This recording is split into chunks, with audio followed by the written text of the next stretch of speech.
بسم الله الرحمن الرحيم. الحمد لله الذي أنزل على عبده الكتاب ولم يجعل له عوجا قيما لينذر بأسا شديدا من لدنه ويبشر المؤمنين الذين يعملون الصالحات أن لهم أجرا حسنا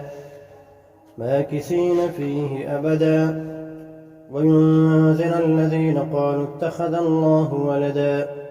ما لهم به من علم ولا لآبائهم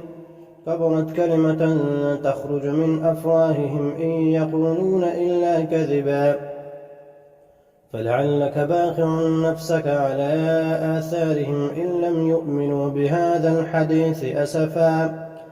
إنا جعلنا ما على الأرض زينة لها لنبلوهم أيهم أحسن عملا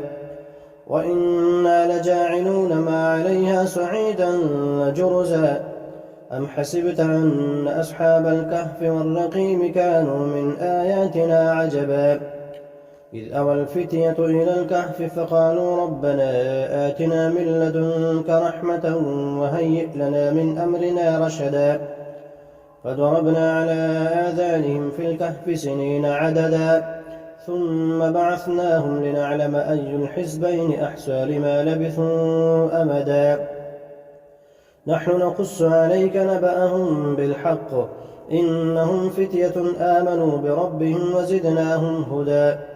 وربطنا على قلوبهم إذ قاموا فقالوا ربنا رب السماوات والأرض لن ندعو من دونه إلها لقد قلنا إذا شططا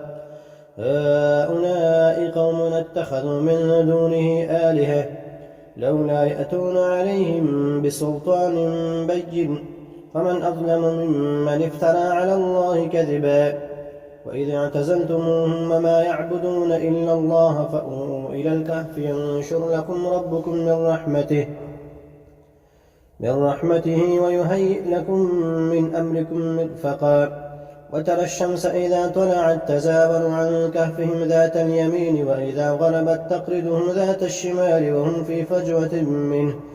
ذلك من آيات الله من يهد الله فهو المهتد ومن يضلل فلن تجد له وليا مرشدا وتحسبهم أيقاظا وهم رقود ونقلبهم ذات اليمين وذات الشمال وكلبهم باسط ذراعيه بالوصيد لو اطلعت عليهم لوليت منهم فرارا ولملئت منهم رعبا وكذلك بعثناهم ليتساءلوا بينهم قال قائل منهم كم لبثتم قالوا لبثنا يوما أو بعض يوم قالوا ربكم أعلم بما لبثتم فبعثوا أحدكم بورقكم هذه إلى المدينة فلينظر أيها أزكى طعاما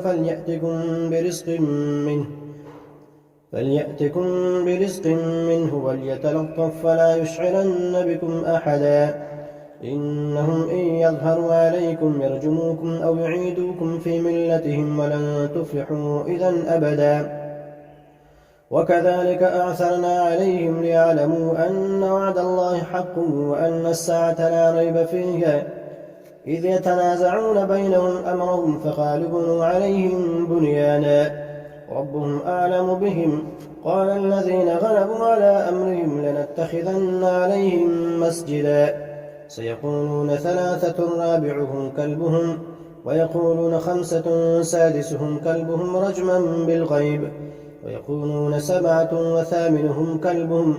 قل ربي أعلم بعدتهم ما يعلمهم إلا قليل فلا تمار فيهم إلا براء ظاهرا ولا تستفت فيهم منهم أحدا